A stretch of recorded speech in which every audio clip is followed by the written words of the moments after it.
নমস্কার বন্ধুরা, আমি মৌসুমি উদরপত্তি চ্যানেলে আপনাদের সবাইকে স্বাগত জানাই।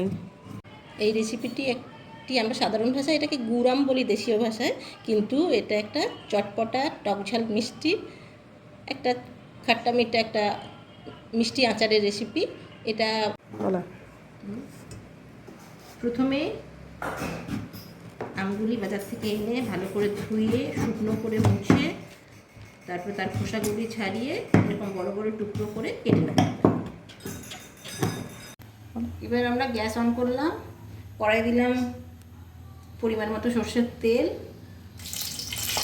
শুকনো লঙ্কা,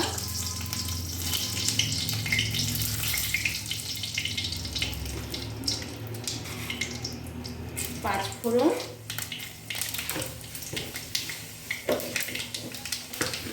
একটু গন্ধটা ভালো হওয়ার জন্য 1 চিমটে গোটা জিরে আর তেজপাতা। স্টার্ট। পাঁচফোড়নে সুন্দর গন্ধ উঠলে এতে দিয়ে দিলাম কেটে রাখা আম,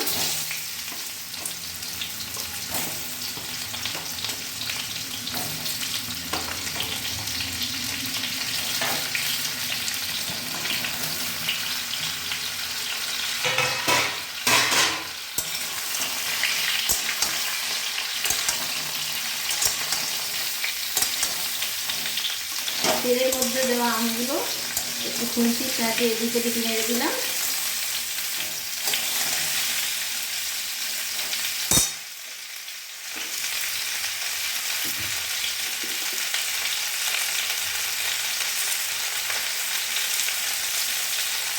আমের উপরে 1 চিমটে হলুদ দিয়ে দিলাম।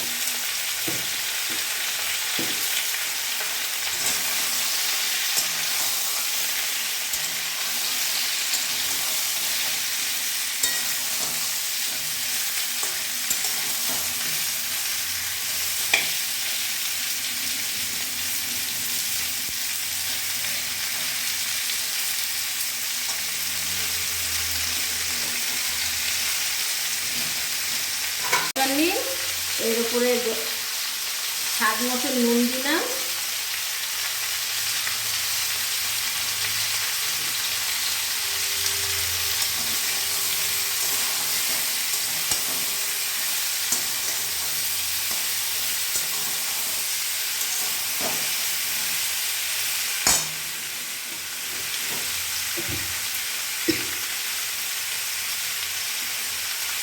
এরপরে আস্তে আস্তে দিতে থাকলাম শক্ত গুড়, যেটাকে ঝেলি গুড় বলে আমরা।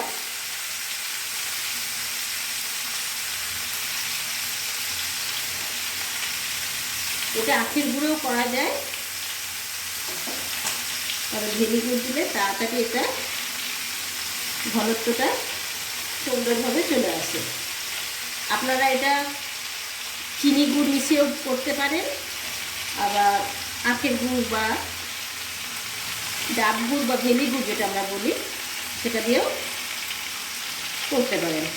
আজ আমি এটা শুধুমাত্র ডাব গুড় বা ভেলি গুড় দিয়েই আপনাদেরকে দেখাচ্ছি। আপনাদেরকে গুড়ের পরিমাণ আর আমের পরিমাণটা বলে দিই। আম যেরকম টক হবে সেই অনুযায়ী গুড়টা আন্দাজে দিতে হবে। আমার আমে 1 কেজি আমে 700 গুড় আমি দিয়েছি।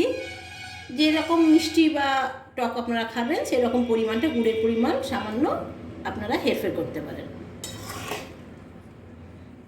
এবারে আমটা গুড়টা সম্পূর্ণরূপে গলে যাওয়ার পর সিম করে দিলাম গ্যাসের ফ্লেমটা। এরপর এটা আমটা সেদ্ধ হওয়া পর্যন্ত আমরা একটু অপেক্ষা করব।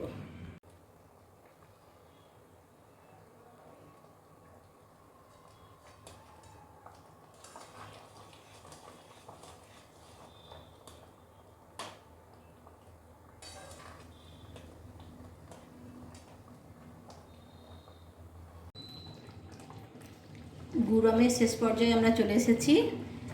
মিনিট 12 থেকে 13 মিনিট মতন আমরা সিমে ফ্লেমটা দিয়ে ভালো করে ফুটিয়ে নিয়েছি।